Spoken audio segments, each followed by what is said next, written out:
말씀은 열왕기하 19장 1절에서부터 13절까지 말씀입니다. 하나님의 말씀을 받들어 봉독할 때에 살아계신 하나님의 음성을 들으시기 바랍니다. 히스기야 왕이 듣고 그 옷을 찢고 굵은 배를 두르고 여호와의 전에 들어가서 왕궁의 책임자인 엘리야김과 서기관 셈나와 제사장 중 장로들에게 굵은 배를 둘려서 아모스의 아들 선지자 이사야에게로 보내매 그들이 이사야에게 이르되 히스기야의 말씀이 오늘은 환난과 징벌과 모욕의 날이라. 아이를 낳을 때가 되었으나 해산할 힘이 없도다. 랍사게가 그의 주 아수르 왕의 보냄을 받고 와서 살아계신 하나님을 비방하였으니 당신의 하나님 여호와께서 혹시 그의 말을 들으셨을지라. 당신의 하나님 여호와께서 그 들으신 말 때문에 꾸짖으실 듯하니 당신은 이 남아있는 자들을 위하여 기도하소서 하더이다 하니라. 이와 같이 히스기야 왕의 신복이 이사야에게 나아가니 이사야가 그들에게 이르되 너희는 너희 주에게 이렇게 말하라. 여호와의 말씀이 너는 아수르 왕의 신복에게 들은 바 나를 모욕하는 말 때문에 두려워하지 말라. 내가 한 영을 그의 속에 두어 그로 소문을 듣고 그의 본국으로 돌아가게 하고 또 그의 본국에서 그에게 칼에 죽게 하리라 하셨느니라 하더라. 랍사게가 돌아가다가 아수르 왕이 이미 라기스에서 떠났다 함을 듣고 림나로 가서 아수르 왕을 만났으니 왕이 거기서 림나와 싸우는 중이더라. 아수르 왕은 구수한 드르하가가 당신과 싸우고자 나왔다 함을 듣고 다시 히스기야에게 사자를 보내며 이르되 너희는 유다의 왕 히스기야에게 이같이 말하여 이르기를 내가 믿는 내 하나님이 예루살렘을 아수르 왕의 손에 넘기지 아니하겠다 하는 말에 속지 말라. 아수르의 여러 왕이 여러 나라에 행한 바 진멸한 일을 내가 들었나니 내가 어찌 구원을 얻겠느냐. 내 조상들이 멸하신 여러 민족 곧 고산과 하란과 레셉과 들라살과 있는 에덴 족속을 그 나라들의 신들이 건졌느냐. 하마 왕과 아르밧 왕과 스왈바임 성의 왕과 헤나와 아와의 왕들이 다 어디 있느냐 하라 하니라. 아멘. 오늘은 기도와 말씀을 붙들고 어려움을 극복하라는 제목으로 말씀을 전하고자 합니다. 우리 한번 같이 읽어보겠습니다. 시작. 기도와 말씀을 붙들고 어려움을 극복하라. 2022년 2월 24일 새벽 4시 50분에 러시아의 부대가 우크라이나를 향하여 진격하며 전쟁이 시작되었습니다. 금방 끝날 줄 알았던 전쟁이 무려 2년 절반이 지나가고 있는데도 아직 끝날 기미가 보이지 않습니다. 사실 전쟁이라고 하는 것은 힘이 비슷한 두 나라가 싸울 때가 전쟁이고요. 힘이 강한 나라가 약한 나라를 칠 때 그건 전쟁이라고 이야기하지 않고 침략이라고 이야기를 합니다. 초강대국 러시아가 우크라이나를 쳤는데 금방 끝날 줄 알았는데 2년이 넘도록 본토까지 들어가지도 제대로 못하고 있는 것입니다. 절대적인 군사 우위를 갖고 있는데도 말입니다. 이유를 쉽게 이야기할 때 우크라이나의 대통령, 코미디언 출신이었던 젤렌스키를 이야기합니다. 그 코미디언이 그렇게 나라를 위기 가운데 잘 이끌어갈 줄 몰랐습니다. 2월 25일 날 러시아는 공중 방송을 통해서 젤렌스키 왕이 이미 유럽 쪽으로 다른 나라로 망명했다라고 이야기를 하죠. 2월 25일 날 젤렌스키는 유튜브 통해서 우크라이나와 전 세계에 성명을 발표하는데 특별한 것이 아니었습니다. 안녕하십니까 우크라이나 국민 여러분. 지금 제 옆에 국민의 종 당대표가 여기 있습니다. 대통령 비서실장은 이쪽에, 슈미할 총련은 여기에, 포톨라코 대통령 고문은 이쪽에 있고, 그리고 대통령은 지금 이 자리에 서 있습니다. 저는 절대로 우크라이나를 떠나지 않을 것입니다 라고 말을 했습니다. 극적으로 미국에 들어와서 미국 국회에서 연설을 하였죠. 미국 국민 여러분, 진주만을 기억하십니까? 우리는 매일 진주만과 9.11을 경험하고 있습니다. 아직도 진주만의 아픔을 경험하는 미국 사람들에게 2001년도 뉴욕에서 일어났던 그 아픔을 경험했던 미국인들에게 이 젤렌스키의 이 한마디는 미국 국회를 움직였습니다. 근데 이거는 좀 표면적인 것이고요. 계속해서 지금 우크라이나에서 선교사님들을 통해서 들어오는 이야기가 있다고 한다면 우크라이나가 지금 죽게로 돌아오고 있다고 하는 것입니다. 수많은 소그룹 기도 모임이 지금 우크라이나에서 일어나고 있다고 하는 것입니다. 그리고 너무나도 감동적인 이야기가 거기에 기도 제목으로 올랐는데, 우리는 러시아 전투기가 하늘에서 추락했다라고 하면 그것 때문에 기뻐하고 있지 않습니다. 예수님께서 말씀하신 것처럼 원수를 위해 기도하라는 말씀을 붙들고 매일 러시아 군대를 위해서, 푸틴 대통령을 위해서 기도하고 있습니다. 그 수많은 기도 모임들이, 그리고 대통령을 중심으로 온 국민이 하나로 뭉쳐서 지금 저 전쟁을 끌고 가고 있는 것입니다. 1592년부터 98년도까지 조선, 우리의 옛 나라에 조선에 쳐들어온 일본에 의해서 전쟁이라고 하지 않는 임진왜란이 시작되었습니다. 왜 왜란이라고 했을까요? 일방적으로 쳐들어와서 나라를 어지럽혔기 때문에 그렇습니다.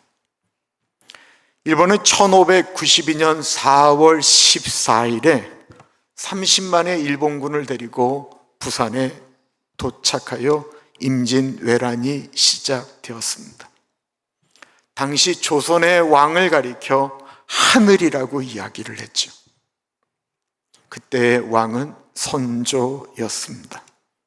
아무리 힘이 부족해도 선조 왕이 우리가 싸우겠다라고 이야기하고 나는 절대로 이 한양을 포기하지 않겠다라고 결사각오를 하였다고 한다면 그래도 버틸 수 있었을 터인데, 선조는 딱 15일 만에 한양을 버리고 북쪽으로 도망을 가게 됩니다.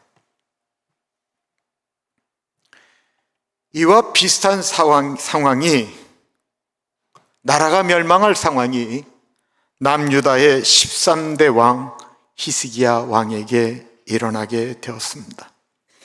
어느 날 갑자기, 정확히는 주전 701년도에 당시 제국이라고 불리웠던 아시리아가 남유다를 침공하게 됩니다. 46개의 강력한 남유다의 성읍들을 이미 점령하였고 예루살렘 성을 포위하였습니다. 이스라엘 백성들은 믿음이 좋기로 유명한 히스기야 왕이 우리가 하나님을 붙들고 싸우자라고 이야기할 줄 알았는데 히스기야가 그러지 않았습니다. 아시리아가 점령하는 나라마다 대항을 하면 왕을 비롯한 수많은 사람들의 가죽을 벗겼고 그들을 태워서 뼈로 탑을 만들고, 그리고 그들을 끌고 갈 때는 쇠고창이로 꽂아서 끌고 간다라고 하는 그 무시무시한 말 때문에 히스기야는 전쟁을 한 것이 아니고요, 아시리아 왕에게 우리는 당신의 종입니다 라고 하며 하나님의 전에서 사용하겠던 은, 금 그릇들, 그리고 하나님의 전을 아름답게 만들기 위해서 이렇게 벽이나 기둥에 발랐던 금들을 다 긁어서 아시리아 왕에게 바치게 됩니다. 그리고 살아났어요. 그리고 2년이 지난 주전 699년도에 아시리아는 다시 남유다를 침범하게 됩니다. 이때 아시리아의 장수의 이름은 랍사게입니다. 그는 언어의 마술사였어요. 그는 아람어도 히브리 말도 완벽하게 구사할 줄 아는 사람이었는데, 그 랍사게를 중심으로 18만 5천 명이 남유다를 침범하게 됩니다. 이 군대 장관 랍사게는 예루살렘 성을 향하여 이렇게 외쳤습니다.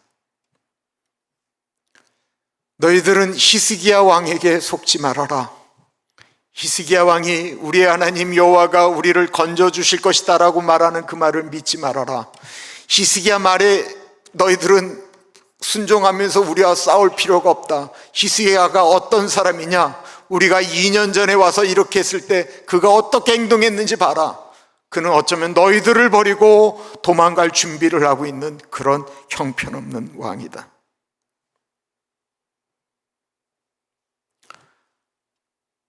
이 랍사게는 그렇게 예루살렘을 향하여 소리를 지릅니다. 이 아수르 왕이 이 랍사게가 항복하면 목숨을 보존해 줄 것이고 너희가 포도와 무화과 나무 열매를 마음껏 먹을 것이고 시원한 우물을 먹을 것이다 라고 말을 하며 너희들이 믿는 하나님이 너희들을 구원하지 못하실 것이다. 왜냐하면 지금까지 아시리아가 쳐들어갔던 어느 나라의 신도 그 나라를 구원하지 못했다라고 이야기를 합니다. 위기의 순간 그 이야기를 들은 히스기야는 자기 옷을 찢고 삼비옷을 입고 기도하러 여호와의 성전으로 올라갑니다. 위기가 닥치면 우리는 하나님 앞으로 나아가야 합니다. 히스기야가 그전에는 그러지 않았는데 내가 인간적으로 노력하는 거 아무 소용이 없구나 라는 것을 안 다음에는 하나님께로 나아가는 것입니다. 그런데 위기 앞에 이 정도는 대부분 다 합니다. 어려운 일이 닥치고 힘든 일이 오면 그래도 예배 드릴 때 더 간절하게 어쩌면 혼자 예배당에 와서 한 번 정도는 기도는 대부분 다 합니다. 문제는 그것이 그 문제가 끝날 때까지 끈질기게 하느냐라고 하는 것입니다. 히스기야는 그 문제가 해결되기 전까지 하나님의 전을 떠나지를 않습니다. 그리고 그는 기도하러 들어가면서 궁중 대신 엘리야김과 서기관 셈나와 나이 많은 제사장들에게 삼벼옷을 입게 하고 선지자 이사야를 찾아가게 합니다. 그들이 이사야에게 이르되 히스기야의 말씀이 오늘은 환난과 징벌과 모욕의 날이라 아이를 낳을 때가 되었으나 해산할 힘이 없도다. 랍사게가 그의 주 아수르 왕의 보냄을 받고 와서 살아계신 하나님을 비방하였으니 당신의 하나님 여호와께서 혹시 그의 말을 들으셨을지라. 당신의 하나님 여호와께서 그 들으신 말 때문에 꾸짖으실 듯하니 당신은 이 남아있는 자들을 위하여 기도하소서 하더이다 하니라. 히스기야는 종들을 보내서 선지자 이사야에게 두 가지 부탁을 하게 됩니다. 하나가 기도입니다. 히스기야는 지금 자신의 상태, 이스라엘의 상태를 한마디로 이렇게 얘기합니다. 산모가 아이를 해산할 날이 가까웠는데 아이를 바깥으로 내보낼 힘줄 힘이 없다라는 것입니다. 이거 무슨 얘기인지 다 아시잖아요. 요즘은 뭐 제왕절개도 하고 무통분만도 하지만 예전에는 아이를 낳을 때 산모가 힘을 주어야만 아이를 낳을 수가 있었잖아요. 그런데 지금 히스기야의 마음의 상태가, 온 이스라엘 백성들의 마음의 상태가 그렇게 전쟁할 힘도 하나님께 매달리며 기도할 능력도 없다라는 것입니다. 이게 바로 히스기야의 상태를 말합니다. 나 혼자 할 수 있다라고 생각할 때는 사람들에게 중보기도 부탁 안 합니다. 나 혼자 할 수 있는데요. 내가 철에 나갈 수 있는데요 라고 생각하면 기도 부탁 잘 안 합니다. 그러나 지금 히스기야의 상태는 누군가가 옆에서 같이 기도회를 해주어야만 한다라고 하는 것입니다. 이렇게 다른 분들을 위하여 기도하는 것, 중보 기도라고 하죠. 히스기야와 온 이스라엘에 지금 닥친 것은 두려움입니다. 사단은 때때마다 우리를 두렵게 합니다. 기도에 관련된 책에서 읽었던 내용이 있습니다. 어느 목사님이 한국 쪽 향하여 미국에서 비행기를 타고 가는데 옆자리에 있는 어느 분이 기도를 하는데 기도가 짧지가 않고 굉장히 오랫동안 기도를 하더라는 거예요. 그 목사님이 얼마나 좋았겠어요. 야, 내가 저 동남아로 가는데 이 믿음의 사람하고 함께 가게 되었구나 라고 생각하면서 정말 감사하는 마음이 들었습니다. 그분의 오랜 기도가 끝난 다음에 목사님이 물으셨죠. 혹시 교인이십니까? 라고 이야기하자 이분이 아니요, 나는 사탄을 믿는 사람입니다 라고 이야기했다고 합니다. 너무 놀라서 이 목사님이 아니 그럼 당신은 무엇을 위해서 그렇게 오래 기도하셨습니까?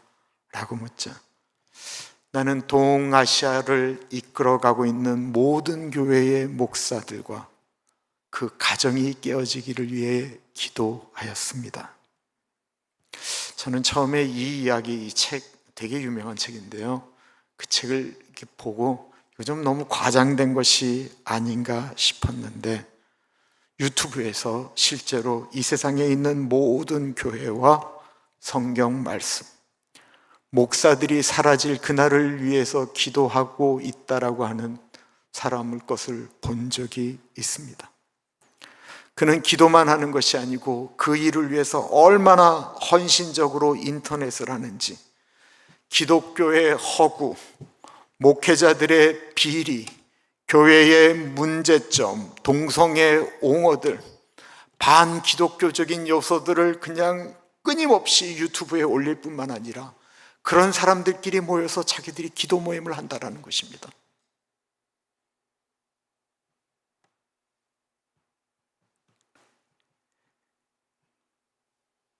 그들이 그렇게 기도하는 것은 죽은 우상에게 기도하는 것인데 우리는 우리가 믿는 살아계신 하나님께 기도하는 사람들인데 문제는 우리가 그들보다 더 기도하느냐라는 것입니다.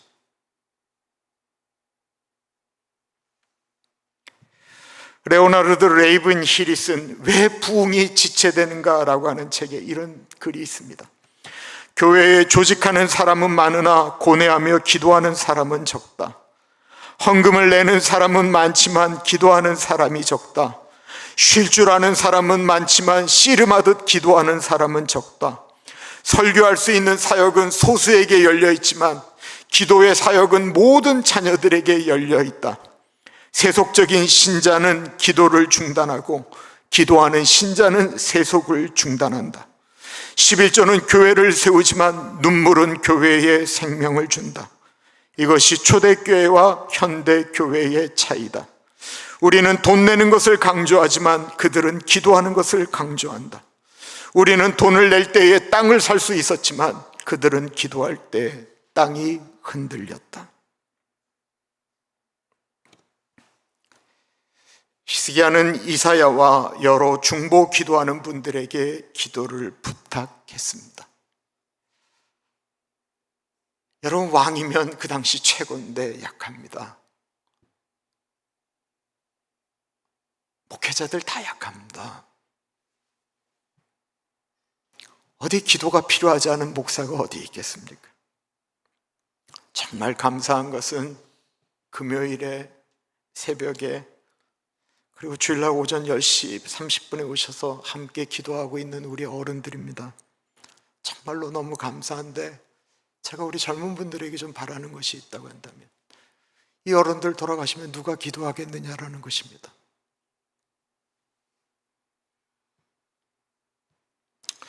히스기야는 이사야에게 기도를 부탁하고 하나님께서 해주신 말씀이 있으면 알려달라고 부탁을 합니다. 그러자 히스기야는 하나님께 받은 말씀을 히스기야에게 전달합니다. 이사야가 그들에게 이르되 너희는 너희 주에게 이렇게 말하라. 여호와의 말씀이 너는 아수르 왕의 신복에게 들은 바 나를 모욕하는 말 때문에 두려워하지 말라. 내가 한 영을 그의 속에 두어 그로 소문을 듣고 그의 본국으로 돌아가게 하고 또 그의 본국에서 그에게 칼에 죽게 하리라 하셨느니라 하더라. 말씀이 없는 기도는요, 한탄만 하게 됩니다. 그리고 말씀이 없는 기도는 자기 생각만 주구장창 하나님께 기도하게 됩니다. 그 말씀이 없는 기도는 하나님의 뜻을 구하기보다는 내 생각을 하나님께 전달하게 됩니다. 그러면 금방 지치게 됩니다. 말씀 가운데 기도를 하는데 믿음이 안 생기니 어떻게 계속 기도를 하겠어요? 끊임없이 기도를 해도 우리에게 마귀는 두려움과 공포를 주게 되는데, 믿음을 가지고 우리가 기도해야 되는데 믿음이, 말씀이 없으면 믿음이 안 생깁니다. 믿음은 어디서 오는 것입니까? 로마서 10장 17절 말씀, 로마서 10장 17절 우리 같이 읽겠습니다. 시작. 믿음은 들음에서 나며 들음은 그리스도의 말씀으로 말미암느니라. 믿음은 하나님의 말씀에서부터 오는 겁니다. 하나님의 말씀을 들으면 왜 믿음이 생길까요? 그것은 하나님의 말씀은 살아있기 때문에 그렇습니다. 아시리아는 항복 안 하면 다 죽여버리겠다. 지금까지 우리를 막아선 어떤 신도, 나라도 다 아시리아 왕 앞에, 아시리아의 신 앞에 무릎을 꿇었다. 너희의 신 여호와도 마찬가지다 라고 이야기를 하였습니다. 사단이 늘 말로 우리를 흔듭니다. 교회를 흔듭니다. 그러나 하나님의 사람은 말 때문에 흔들리는 것이 아니고 사람에게 들은 그 말을 가지고 하나님 앞에 나아갑니다. 그리고 하나님이 주신 말씀을 붙들고 두려움을 이깁니다. 하나님께서 이사야를 통해 하신 말씀은 저들의 말 때문에 두려워하지 말아라.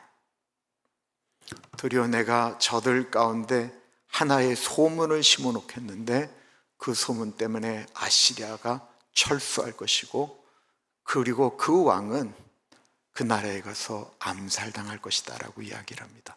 오늘 보면 뒤쪽에 나오는데요, 이집트를 최강이라고 하지만 그 당시 이집트를 다스렸던 나라가 구스예요. 구스.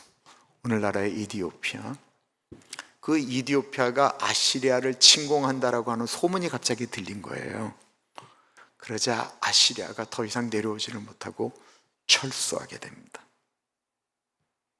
히스기야가 그 말씀을 붙들고 기도하는 거예요.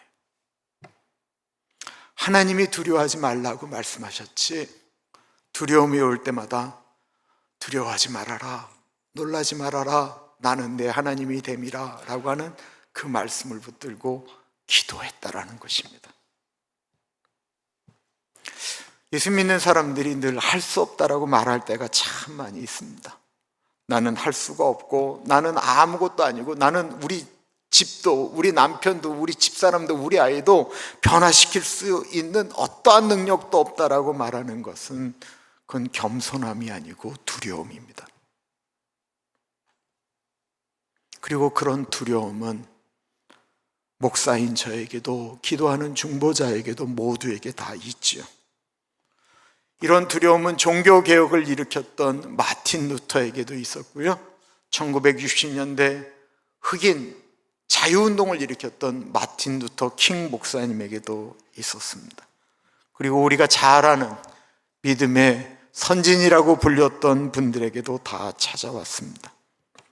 이 두려움은 다윗에게도 왔었고 엘리야에게도 왔었고 요나에게도 왔었기 때문에 엘리야나 요나 같은 사람들은 하나님, 나 더 이상 살고 싶지 않으니까 제발 나를 좀 데려가 달라고, 죽여달라고까지 이야기를 하였습니다. 그런데 그들이 어떻게 그 두려움을 이겼습니까? 하나님의 말씀을 붙들고 그 두려움을 돌파해 나간 것입니다. 기도는 위대한 사람들만 하는 것일까요? 그 기도라고 하는 것에 나라고 하는 존재는 주제도 안 되기 때문에, 능력도 안 되기 때문에 빠져도 되는 것일까요? 지금까지 기도하는 많은 분들을 봤는데 그분들은 다 약한 분들이었습니다. 힘없는 분들이었습니다. 경제적인 능력들도 별로 없었는데, 내가 지금까지 봤던 수많은 기도하는 분들은 그렇게 하나님 붙들고 기도하다가 잠든 듯 돌아가셨습니다. 세상은 말하는 사람들의 것이 아니고 실천하는 사람들의 것입니다. 말씀을 읽는 사람이 하나님의 뜻을 알게 되고 기도하는 사람이 승리하게 되는 것입니다. 기도는 뭐 이렇게 하는 것이다, 저렇게 하는 것이다, 배우는 것보다 기도는 하는 게 더 중요합니다. 작은 기도, 적은 기도, 짧은 기도, 능력 없는 기도는 이 세상에 없습니다. 기도 자체는 힘든 것이지만 우리가 입을 여는 순간 성령님은 우리에게 힘을 주십니다. 우리는 연약하다고 생각하고 나는 아무것도 할 수 없다라고 생각하고 나는 두려움 가운데 사로잡힐 수 있지만, 우리가 그래서 연약하기 때문에 우리는 기도하는 거예요. 왜 나는 아무것도 할 수 없고 능력도 없고 나는 두렵다라고 이야기하면서 왜 기도도 안 하느냐라는 거예요.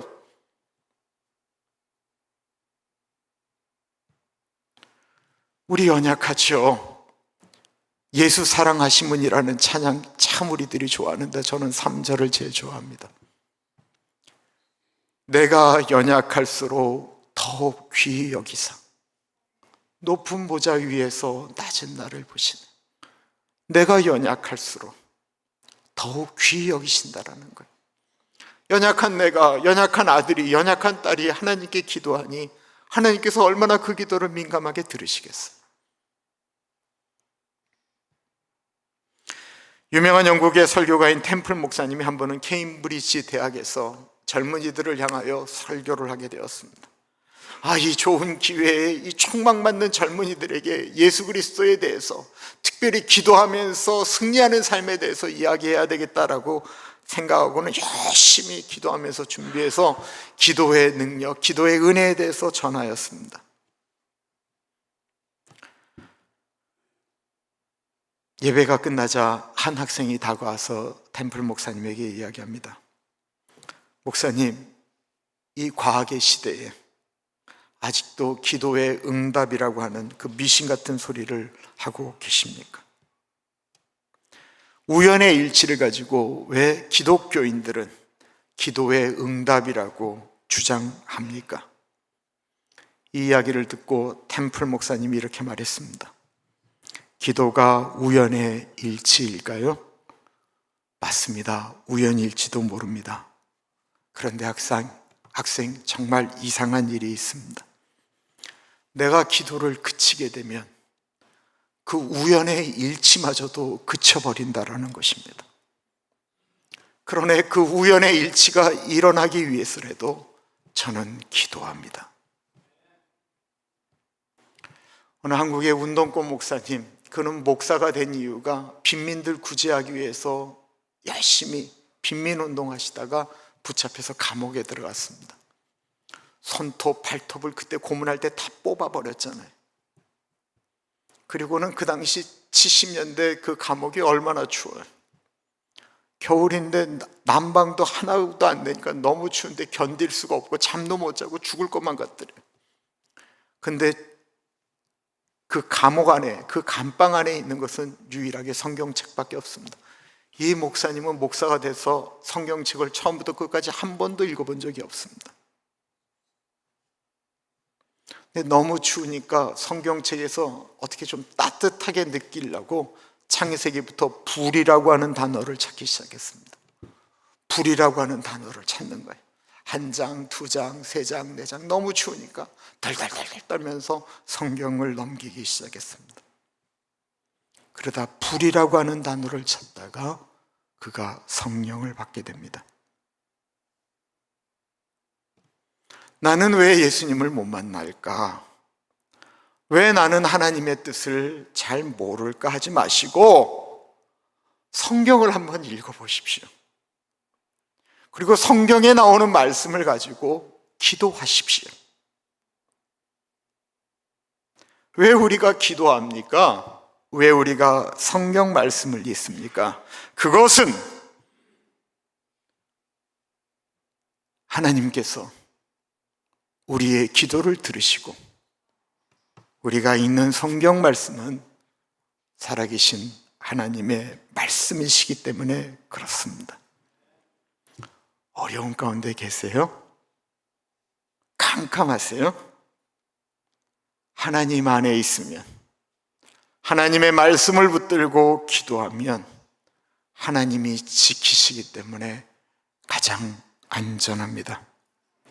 하나님 안에 거하며 무슨 일을 만나든지 하나님께 나와 기도하며 하나님을 붙드시는 우리 모두가 되기를 간절히 축원합니다.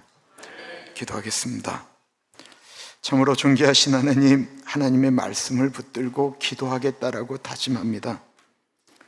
살아계신 하나님의 말씀이 우리 옆에 있습니다. 우리가 입을 벌리면 하나님께서 들으신다라고 합니다. 어떠한 형편 가운데도, 어떠한 순간에도 하나님 붙들고, 하나님 말씀 붙들고 승리해 나가는 우리 모두가 되게 하여 주옵소서. 존귀하신 예수님 이름으로 기도드립니다. 아멘.